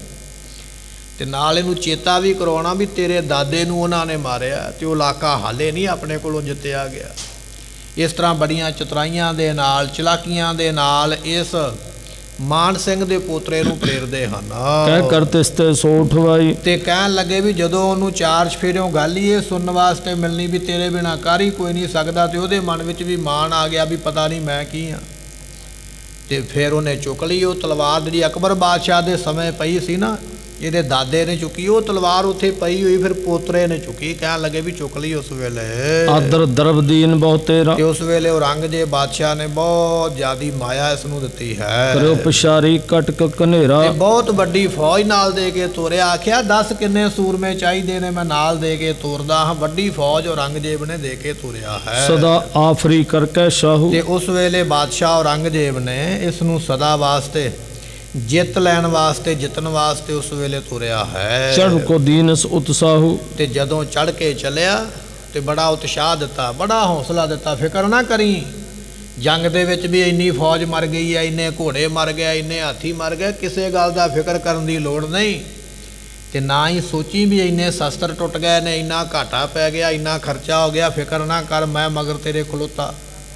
ਔਰੰਗਜ਼ੇਬ ਨੇ ਚੰਗੀ ਤਰ੍ਹਾਂ ਪ੍ਰੇਰ ਕੇ ਤੋਰਿਆ ਵੀ ਜੋ ਮਰਜ਼ੀ ਨੁਕਸਾਨ ਹੋ ਜਾਵੇ ਪਰ ਇਲਾਕਾ ਜਿੱਤ ਕੇ ਆਉਣਾ ਹੈ। ਹਟਿਓ ਨਾ ਜਾਏ ਸ਼ਾਹ ਕੇ ਕਹੇ। ਤੇ ਉਸ ਵੇਲੇ ਹੁਣ ਬਾਦਸ਼ਾਹ ਔਰੰਗਜ਼ੇਬ ਦਾ ਹੁਕਮ ਹੈ, ਪਿੱਛੇ ਤੇ ਮੁੜਿਆ ਨਹੀਂ ਜਾ ਸਕਦਾ ਹੈ। ਮਰਨ ਮਾਨ ਕੈ ਸੋ ਅਸ ਗਹੇ। ਕਹਿਣ ਲੱਗੇ ਵੀ ਇਸ ਰਾਜੇ ਨੇ ਨਾ ਮਨ ਵਿੱਚ ਸੋਚ ਲਿਆ ਵੀ ਜਾਂ ਤੇ ਮੈਂ ਜੰਗ ਜਿੱਤਾਂਗਾ ਤੇ ਜਾਂ ਫਿਰ ਆਪਣੇ ਦਾਦੇ ਵਾਂਗ ਉੱਥੇ ਮਰਾਂਗਾ। ਦੋ ਕੰਮ ਹੀ ਹੋਣੇ ਨੇ, ਜਾਂ ਤੇ ਜਿੱਤ ਕੇ ਮੁੜਾਂਗਾ ਤੇ ਜਾਂ ਉੱਥੇ ਅਸਾਮ ਦੇ ਵਿੱਚ ਜਿੱਥੇ ਮੈਂ ਜਾਣਾ, ਜਾਂ ਫਿਰ ਉੱਥੇ ਮੈਂ ਮਰ ਜਾਵਾਂਗਾ। ਰੁਖਸਦ ਹੋਏ ਸ਼ਾਹ ਤੇ ਚਲੇ। ਬਾਦਸ਼ਾਹ ਦੇ ਕੋਲੋਂ ਰੁਖਸਤ ਹੋ ਗਏ, ਵਿਦਾਇਗੀ ਲੈ ਕੇ ਇਹ ਉਸ ਰਾਜੇ ਦਾ ਪੋਤਰਾ ਚੱਲਿਆ ਹੈ। ਆਏ ਜੋਧਪੁਰ ਸਭ ਸੋ ਮਿਲੇ। ਤੇ ਆ ਕੇ ਆਪਣੇ ਰਾਜ ਦੇ ਵਿੱਚ ਮਿਲਿਆ। ਬਹੁਤਿਆਂ ਵਿਦਵਾਨਾਂ ਨੇ ਜੋਧਪੁਰ ਦਾ ਰਾਜਾ ਬਿਸ਼ਨ ਸਿੰਘ ਇਸ ਨੂੰ ਲਿਖਿਆ, ਪਰ ਵਿਦਵਾਨਾਂ ਨੇ ਖੋਜ ਕਰਕੇ ਚੰਗੀ ਤਰ੍ਹਾਂ ਇਤਿਹਾਸ ਨੂੰ ਪੜ੍ਹ ਕੇ ਉਹਨਾਂ ਰਾਜਿਆਂ ਦੀ ਸਟੋਰੀ ਜਾ ਕੇ ਉੱਥੇ ਕੱਢੀ ਵੀ ਕਿਹੜਾ ਕਿਹੜਾ ਰਾਜਾ ਕਿਹੜੇ ਕਿਹੜੇ ਸਮੇਂ ਵਿੱਚ ਹੋਇਆ ਤੇ ਕਿਸ ਰਾਜੇ ਨੂੰ ਭੇਜਿਆ ਗਿਆ ਸੀ।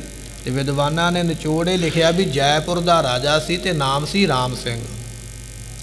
ਇਸ ਨੂੰ ਭੇਜਿਆ ਸੀ ਬਾਦਸ਼ਾਹ ਔਰੰਗਜ਼ੇਬ ਨੇ। ਨਾਮ ਰਾਮ ਸਿੰਘ ਹੈ ਤੇ ਇਲਾਕਾ ਹੈ ਜੈਪੁਰ। ਜੈਪੁਰ ਦਾ ਰਾਜ ਕਰਨ ਵਾਲਾ ਰਾਮ ਸਿੰਘ ਰਾਜਾ ਰਾਜਪੂਤ ਹੈ।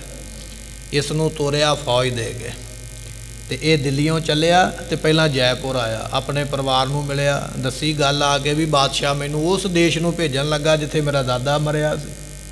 ਸਾਰੀ ਗੱਲਬਾਤ ਸੁਣਾਈ ਹੈ। ਦੇਸ਼ ਕਾਬਰੂ ਕਰਨ ਚੜਾਈ। ਮੈਂ ਚੱਲਿਆ ਹਾਂ ਮੰਤਰਾਂ ਵਾਲੇ ਦੇਸ਼ ਨੂੰ ਜਿੱਤਣ ਵਾਸਤੇ, ਜਿੱਥੇ ਇਲਮ ਪੜ੍ਹੇ ਜਾਂਦੇ ਨੇ, ਕਾਲਾ ਇਲਮ ਪੜ੍ਹਿਆ ਜਾਂਦਾ, ਮੰਤਰ ਪੜ੍ਹੇ ਜਾਂਦੇ, ਭੂਤ ਪ੍ਰੇਤ ਵਸ ਕੀਤੇ ਜਾਂਦੇ। ਮੈਂ ਉਸ ਦੇਸ਼ ਨੂੰ ਜਿੱਤਣ ਵਾਸਤੇ ਚੱਲਿਆ।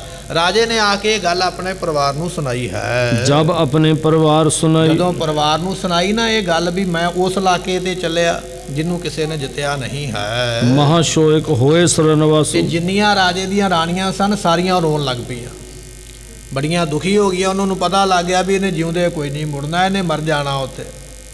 ਏਡਾ ਵੱਡਾ ਸੂਰਮਾ ਮਾਨ ਸਿੰਘ ਨਹੀਂ ਉੱਥੋਂ ਬਚ ਕੇ ਆਇਆ, ਜਿਉਂਦਾ ਨਹੀਂ ਆਇਆ, ਤੇ ਇਹ ਤੇ ਵਿਚਾਰਾ ਕੁਝ ਵੀ ਨਹੀਂ ਹੈ। ਰਾਣੀਆਂ ਰੋਣ ਲੱਗ ਪਈਆਂ ਵੀ ਇਹ ਤੂੰ ਕੀ ਕੀਤਾ ਹੈ। ਤੈਨੂੰ ਤੇ ਪਤਾ ਵੀ ਔਰੰਗਜ਼ੇਬ ਬੜਾ ਚਲਾਕ ਹੈ, ਬੜਾ ਕਮੀਨਾ ਬੰਦਾ, ਤੂੰ ਉਹਦੇ ਮਗਰ ਲੱਗ ਕੇ ਕਿਉਂ ਤਲਵਾਰ ਚੁੱਕੀ ਹੈ, ਕਿਉਂ ਜ਼ਿੰਮੇਵਾਰੀ ਚੁੱਕੀ ਵੀ ਮੈਂ ਜਿੱਤ ਕੇ ਆਉਂਦਾ, ਸਾਨੂੰ ਕੀ ਲੋੜ ਹੈ ਜਿੱਤਣ ਦੀ। ਇਸ ਰਾਜੇ ਦੀਆਂ ਰਾਣੀਆਂ ਮਹਿਲਾਂ ਵਿੱਚ ਰੋਂਦੀਆਂ ਹਨ। ਰੋਦਨ ਉੱਚੇ ਕਰਤ ਪ੍ਰਕਾਸ਼ੂ, ਉੱਚੇ ਉੱਚੇ ਰੋ ਰੋ ਕੇ ਦੁਨੀਆ ਨੂੰ ਸੁਣਾਉਂਦੀਆਂ ਹਨ। ਆਥਨ ਤਲ ਸੋ ਪੀਟੈ ਸਿਰ ਕੋ, ਵਿਦਵਾਨ ਕਹਿੰਦੇ ਨੇ ਵੀ ਆਪਣੇ ਹੱਥਾਂ ਦੀਆਂ ਤਲੀਆਂ ਦੇ ਨਾਲ ਨਾ ਆਪਣੇ ਸਿਰ ਨੂੰ ਕੁੱਟਦੀਆਂ ਨੇ ਰਾਣੀਆਂ। ਜਿਵੇਂ ਮੰਨ ਲਓ ਵੀ ਅੱਜ ਹੀ ਇਹ ਵਿਧਵਾ ਹੋ ਗਈਆਂ, ਹੁਣ ਇਹਨਾਂ ਦਾ ਪਤੀ ਮਰ ਗਿਆ ਹੋਵੇ, ਪਿੱਟਦੀਆਂ ਨੇ ਆਪਣੇ ਹੱਥਾਂ ਦੇ ਨਾਲ, ਆਪਣੇ ਸਿਰ ਨੂੰ ਉਸ ਵੇਲੇ ਚਪੇੜਾਂ ਮਾਰਦੀਆਂ ਹਨ। ਸਕਲ ਹੇਤੂ ਰੋਦਤ ਮਿਲ ਤੇ ਕਰ ਸੋ, ਸਾਰੀਆਂ ਰਾਣੀਆਂ ਜਾਂ ਜਿੰਨੇ ਰਾਜੇ ਦੇ ਚੰਗੇ ਲੋਕ ਸਨ, ਮਾਂ ਬਾਪ ਹੋ ਗਿਆ, ਭੈਣਾਂ ਭਰਾ ਹੋ ਗਏ, ਰਿਸ਼ਤੇਦਾਰ ਹੋ ਗਏ, ਸਹੁਰੇ ਵਗੈਰਾ ਹੋ ਗਏ, ਸਾਰੇ ਰੋਣ ਲੱਗ ਪਿਆ ਵੀ ਇਹ ਕੀ ਹੋਇਆ ਸਾਡੇ ਨਾਲ। ਜੇ ਹੁਣ ਬਾਦਸ਼ਾਹ ਔਰੰਗਜ਼ੇਬ ਨੂੰ ਨਾ ਕਰਦੇ ਆ ਤੇ ਉਹਨੇ ਗੁੱਸੇ ਹੋ ਜਾਣਾ, ਰਾਜ ਉਹਨੇ ਖੋਹ ਲੈਣਾ ਵੀ ਮੇਰੇ ਆਖੇ ਨਹੀਂ ਲੱਗਦੇ ਤੇ ਤੁਸੀਂ ਰਾਜ ਨਾ ਕਰੋ। ਤੇ ਜੇ ਹੁਣ ਫੌਜ ਲੈ ਕੇ ਅਸਾਮ ਨੂੰ ਜਿੱਤਣ ਚੱਲਾਂਗੇ ਤੇ ਉੱਥੇ ਜਿਉਂਦੇ ਕੋਈ ਨਹੀਂ ਮੁੜਨਾ, ਉੱਥੇ ਮੰਤਰਾਂ ਦਾ ਬੜਾ ਜ਼ੋਰ ਹੈ। ਜਿੰਨੇ ਰਾਜੇ ਦੇ ਪ੍ਰੇਮੀ ਸਨੇਹੀ ਸਨ, ਚੰਗੇ ਲੋਕ, ਸਾਰੇ ਬੜੇ ਦੁਖੀ ਹੋਏ ਹਨ।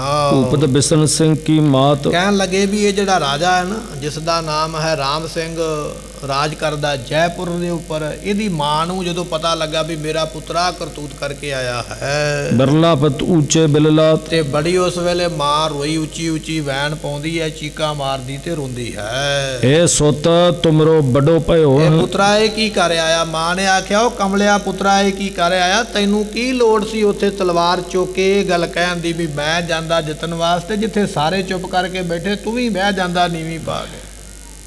ਇਹ ਕੀ ਕਰ ਆਇਆ ਤੂੰ, ਤੇ ਜਿਉਂਦੇ ਜੀ ਮੌਤ ਨੂੰ ਆਵਾਜ਼ ਮਾਰੀ ਹੈ। ਮਾਤਾ ਇਸ ਤਰ੍ਹਾਂ ਆਪਣੇ ਪੁੱਤਰ ਨੂੰ ਕਹਿੰਦੀ ਹੈ। ਵੱਡ ਮਵਾਸ ਜਿਨ ਵਿਜੈ ਕੀਓ, ਉੱਥੇ ਤੇ ਬੜੇ ਬੜੇ ਵੱਡੇ ਵੱਡੇ ਰਾਜੇ ਨਹੀਂ ਉਸ ਇਲਾਕੇ ਨੂੰ ਜਿੱਤ ਸਕੇ। ਉਹ ਤੇ ਬੜਾ ਆਕੀ ਇਲਾਕਾ, ਜਿਹੜਾ ਜਿਉਂਦਾ ਜਾਂਦਾ ਉਹ ਮਰ ਕੇ ਉੱਥੋਂ ਵਾਪਸ ਆਉਂਦਾ, ਉੱਥੇ ਕਿਸੇ ਨੇ ਜਿੱਤ ਨਹੀਂ ਲਈ ਹੈ। ਤੁਰਕੇਸ਼ਰ ਨੇ ਤਾਹਾਂ ਪਠਾਏ, ਤੈਨੂੰ ਜਾਣ ਬੁੱਝ ਕੇ ਬਾਦਸ਼ਾਹ ਉੱਥੇ ਭੇਜਣਾ ਚਾਹੁੰਦਾ ਹੈ, ਕਿਉਂਕਿ ਮੁਸਲਮਾਨ ਇਸਲਾਮੀ ਜਿਹੜੇ ਰਾਜੇ ਸਨ, ਉਹਨਾਂ ਦੀ ਇੱਕ ਨੀਤੀ ਇਹ ਸੀ ਵੀ ਜੰਗ ਦੇ ਉੱਪਰ ਹਿੰਦੂ ਰਾਜਿਆਂ ਨੂੰ ਭੇਜੋ। ਜੇ ਤੇ ਜੰਗ ਜਿੱਤ ਆਏ ਤੇ ਇਲਾਕਾ ਆਪਣਾ ਹੋ ਗਿਆ, ਤੇ ਜੇ ਰਾਜਾ ਮਰ ਗਿਆ ਤੇ ਇੱਕ ਹਿੰਦੂ ਰਾਜਾ ਖਤਮ ਹੋ ਗਿਆ, ਉੱਥੇ ਫਿਰ ਮੁਸਲਮਾਨ ਨੂੰ ਰਾਜ ਦਿੱਤਾ ਜਾਂਦਾ। ਤੇ ਮਾਂ ਨੇ ਸਮਝਾਇਆ, ਕਹਿਣ ਲੱਗੀ ਪੁੱਤਰਾ ਇਹ ਕੀ ਕਰਿਆ ਆ, ਤੈਨੂੰ ਇਹ ਕੰਮ ਨਹੀਂ ਸੀ ਕਰਨਾ ਚਾਹੀਦਾ। ਕਰਟਾਮਨ ਸੋ ਦਿਓ ਮਰਾਏ, ਉੱਥੇ ਬੜੇ ਬੜੇ ਟਾਮਣ ਹੁੰਦੇ ਨੇ, ਟੂਣੇ ਹੁੰਦੇ ਨੇ, ਤਵੀਤ ਹੁੰਦੇ ਨੇ, ਬੜਾ ਕੁਝ ਉੱਥੇ ਹੁੰਦਾ ਹੈ। ਤੇ ਉੱਥੇ ਕਿਸੇ ਦਾ ਜ਼ੋਰ ਕੋਈ ਨਹੀਂ ਚੱਲਦਾ, ਤੇ ਜਿਹੜਾ ਜਾਂਦਾ ਮਰ ਜਾਂਦਾ ਹੈ। ਤੈ ਸਮਤੋਏ ਸ਼ਕਤ ਨਹਿ ਪਾਈਐ, ਜਿੰਨੀ ਤਾਕਤ ਉਹਨਾਂ ਲੋਕਾਂ ਵਿੱਚ ਹੈ, ਜਿੰਨੇ ਮੰਤਰ ਉਹਨਾਂ ਦੇ ਕੋਲ ਨੇ, ਜਿੰਨੀਆਂ ਉਹਨਾਂ ਦੇ ਕੋਲ ਫੌਜਾਂ ਨੇ, ਹਥਿਆਰ ਨੇ, ਪ੍ਰਬੰਧ ਨੇ, ਉਹਨੇ ਤੇਰੇ ਕੋਲ ਕੋਈ ਨਹੀਂ ਹੋਏਗੇ। ਇਹ ਤੈਨੂੰ ਮੈਂ ਪਹਿਲਾਂ ਦੱਸ ਦਿੰਦੀ ਆ ਵੀ ਤੇਰੇ ਕੋਲੋਂ ਜੰਗ ਕੋਈ ਨਹੀਂ ਉੱਥੇ ਜਿੱਤਿਆ ਜਾਣਾ, ਕਿਉਂਕਿ ਉਹ ਤੇਰੇ ਨਾਲੋਂ ਤਕੜੇ ਹਨ। ਕਿਮ ਜੀਤੈ ਨਹੀਂ ਲਖਈਅਤ, ਤੇ ਮੈਂ ਜਾਣਦੀ ਆ ਵੀ ਭਾਵੇਂ ਆਪਾਂ ਜੋ ਮਰਜ਼ੀ ਕਰ ਲਈਏ, ਆਪਾਂ ਉਹਨਾਂ ਨੂੰ ਜਿੱਤ ਨਹੀਂ ਸਕਦੇ। ਇੱਕ ਤੇ ਉਹਨਾਂ ਕੋਲ ਫੌਜ ਵੱਡੀ ਹੈ, ਦੂਜੀ ਗੱਲ ਉਹ ਇਲਾਕਾ ਉਹਨਾਂ ਦਾ ਸਾਰਾ ਉਹਨਾਂ ਨੂੰ ਭੇਦ ਹੈ, ਕਿੱਥੇ ਲੜਨਾ ਕਿੱਥੋਂ ਭੱਜਣਾ। ਤੇ ਤੀਜੀ ਗੱਲ ਉਹਨਾਂ ਕੋਲ ਕਾਲੇ ਮੰਤਰ ਦਾ ਬੜਾ ਵੱਡਾ ਜਾਦੂ ਹੈ। ਚੌਥੀ ਗੱਲ ਇਹ ਹੈ ਵੀ ਤੇਰੀ ਫੌਜ ਦੇ ਵਿੱਚ ਵੀ ਇਸ ਗੱਲ ਦਾ ਖੌਫ ਹੈ ਵੀ ਜਿਹੜਾ ਉੱਥੇ ਜਾਵੇਗਾ ਉਹਨੇ ਜਿਉਂਦੇ ਕੋਈ ਨਹੀਂ ਆਉਣਾ। ਜਦੋਂ ਉਹਨਾਂ ਨੇ ਮਾੜੀ ਜੀ ਅੱਗੋਂ ਮਾਰ ਮਾਰੀ, ਤੇਰੀ ਫੌਜ ਨੇ ਆਪੇ ਭੱਜ ਜਾਣਾ।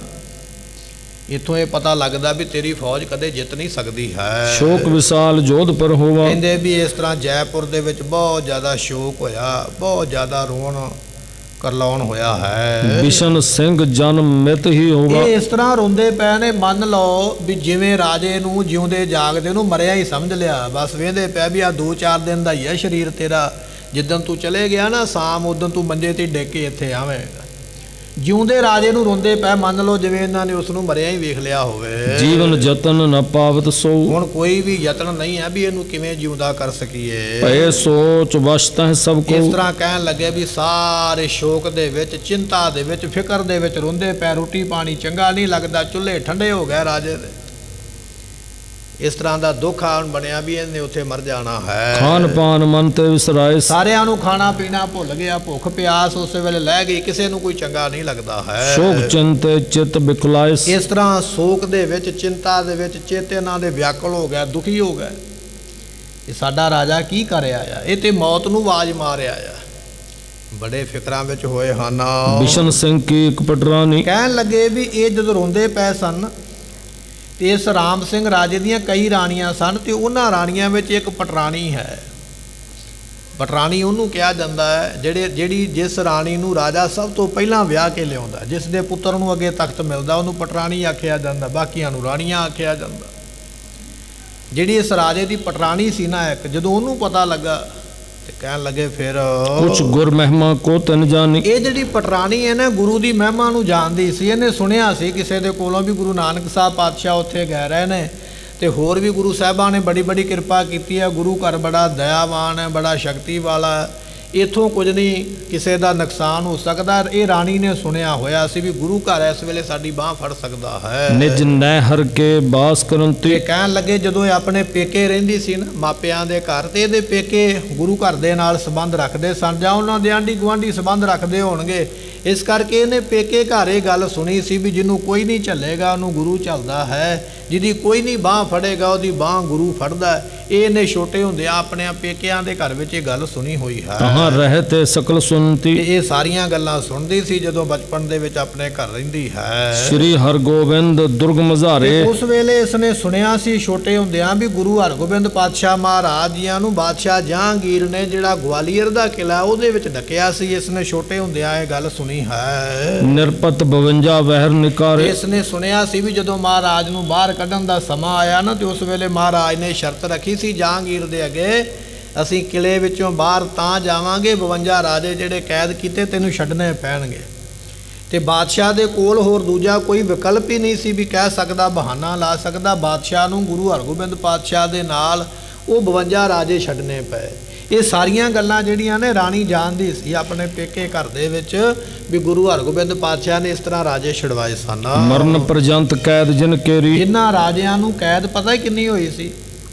ਅੱਜ ਜੱਜ ਬਣਦਾ ਨਾ ਤੇ ਉਹ ਕੈਦ ਦਾ ਇੱਕ ਸਮਾਂ ਹੁੰਦਾ 5 ਸਾਲ 10 ਸਾਲ 20 ਸਾਲ, ਪਰ ਉਹਨਾਂ ਰਾਜਿਆਂ ਨੂੰ ਕੈਦ ਇਹ ਹੋਈ ਸੀ ਵੀ ਜਿੰਨਾ ਚਿਰ ਜਿਉਂਦੇ ਨੇ ਇੱਥੇ ਹੀ ਰਹਿਣਗੇ, ਇੱਥੋਂ ਮਰ ਕੇ ਇਹਨਾਂ ਦੇ ਹੱਡ ਹੀ ਬਾਹਰ ਸੁੱਟਣੇ ਨੇ ਕਿਲੇ ਤੋਂ, ਜਿਉਂਦਿਆਂ ਇਹਨਾਂ ਨੂੰ ਬਾਹਰ ਨਹੀਂ ਕੱਢਣਾ।